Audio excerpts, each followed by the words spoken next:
Aprovado o parecer. Aprovado o parecer. Aprovado. Aprovado. Deputado Kim, relator, ultimamente tem feito muito relatório aqui. Presidente, é só me nomear que eu entrego. Tá certo.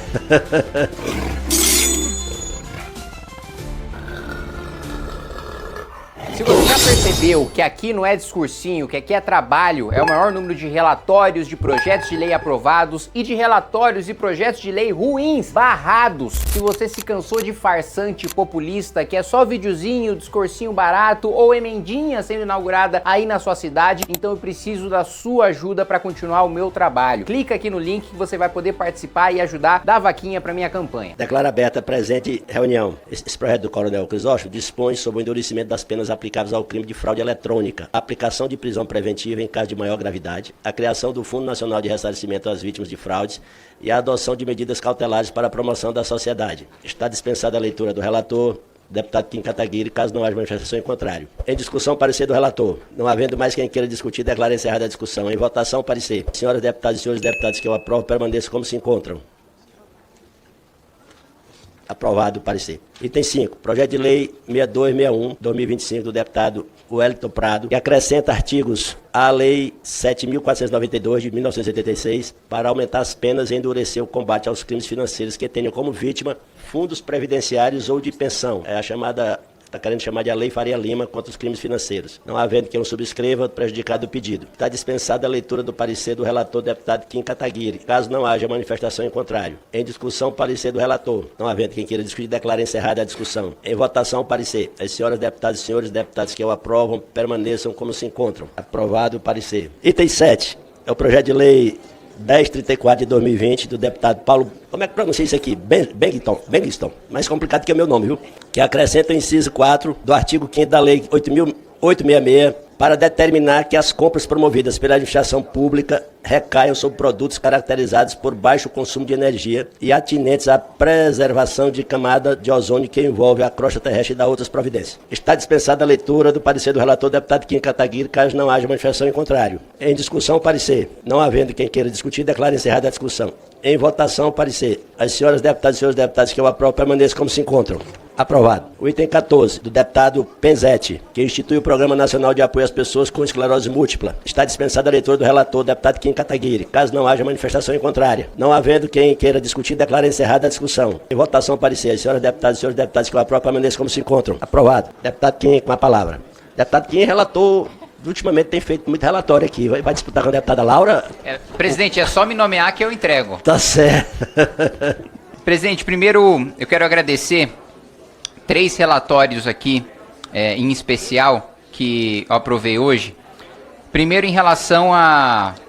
que foi colocado aí como Lei Faria Lima, que é para endurecer muito a punição em relação a crimes financeiros, né? A intenção aí do autor foi fornecer proteção especial às vítimas, né, que tiveram seus fundos de pensão, seus fundos previdenciários roubados, né, como foi o caso que a gente teve aí em vários estados envolvendo aí o Banco Master. A gente estava falando em relação ao artigo 23, por exemplo, de omitir, retardar ou praticar o funcionário público contra a disposição expressa da lei, ato de ofício necessário para regulamentar o sistema financeiro nacional e a preservação dos interesses e valores da ordem econômico-financeira. A gente estava falando de uma pena de reclusão de 1 a 4 anos, ou seja, a pena hoje de quem comete um crime grave como esses contra o sistema financeiro é menor do que de furto. Presidente, então, uma pessoa que furta alguma coisa tem uma pena menor do que quem comete um crime dessa gravidade, um servidor público que contribui para não produção. Não, é uma pena maior. O furto tem uma pena maior do que o crime cometido por um agente público aí que deixa de cumprir a sua obrigação para preservar o sistema financeiro e também a ordem econômico-financeira, né? E aí a gente está endurecendo bastante as penas em relação a esse crime e também nós estamos endurecendo as condições de progressão de regime também, avançando hoje, né, pela regra atual.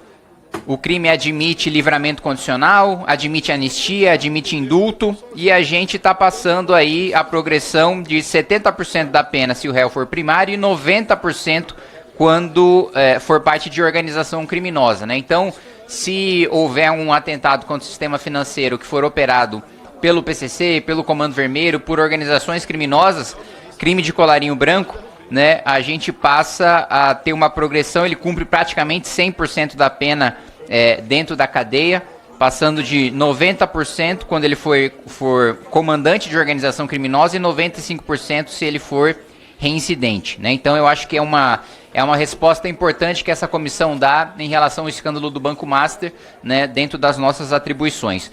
O outro ponto, que é um projeto que eu também relatei, foi em relação a fraudes eletrônicas, né? A gente está fazendo um aumento de pena para fraudes eletrônicas, admitindo aí de 4 a 8 anos de prisão de reclusão que hoje está prevista, a gente está passando de 6 a 10.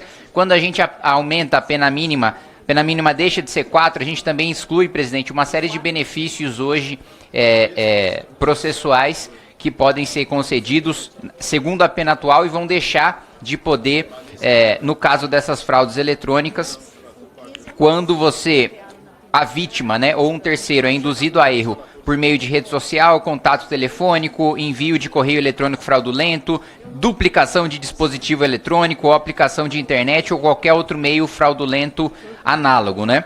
E a gente aumenta a pena aí de 1/3 se for cometido por uma organização criminosa, né? Se não for uma atuação individual, se for cometido por uma organização criminosa.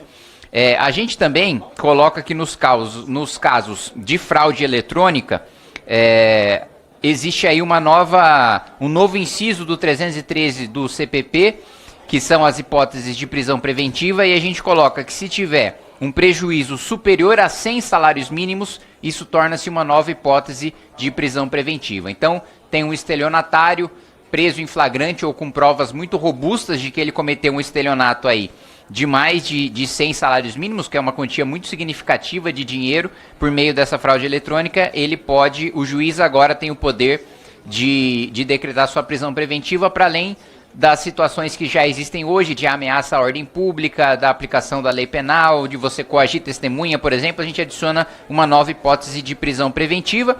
E por último, presidente, o Programa Nacional de Apoio às Pessoas com Esclerose Múltipla, né, que infelizmente é uma doença que aflige muitos brasileiros, e a gente inclui, né, a esclerose múltipla nos protocolos de triagem neurológica do SUS. Então, quando vai haver a triagem neurológica, hoje não existe essa necessidade por lei de você fazer a triagem em relação à esclerose múltipla, e também a previsão de fornecimento gratuito pelo SUS de medicamentos modificadores do curso da doença, além de equipe com neurologista, fisioterapeuta, psicólogo e assistente social. Lembrando que a gente também estabelece que as pessoas com esclerose múltipla vão ser reconhecidas como PCDs para todos os fins do Estatuto. A gente tem os dados aqui, são 40 mil brasileiros que passam a ser atendidos aí por essa nova política pública, incidência maior em mulheres, né? Então, para cada homem que você tem com esclerose múltipla, 3 mulheres têm esclerose múltipla, então uma incidência maior nas mulheres. E o atraso no diagnóstico, e a gente sabe, na minha avaliação, presidente, a principal deficiência do SUS é a prevenção, a atenção primária, é você diagnosticar precocemente as doenças para depois você fazer o enfrentamento. Meu estado, o estado de São Paulo, o SUS é referência em atendimento de média e alta complexidade, Hospital das Clínicas da Unicamp, Hospital de Base de Rio Preto, Hospital das Clínicas da USP, mas muitos dos casos nunca precisariam chegar na média e alta complexidade. Muitos dos casos você nunca precisaria fazer uma cirurgia, um procedimento mais invasivo pelo SUS, se a gente tivesse o diagnóstico precoce. O atraso no diagnóstico do Brasil é de 3 a 5 anos depois do início dos sintomas e não da doença em si. Então a gente, com esse protocolo, ajuda a promover essa prevenção. E então eu quero agradecer Vossa Excelência, presidente, pela nomeação das relatorias e o nosso colegiado aqui pela aprovação desses meus 3 relatórios.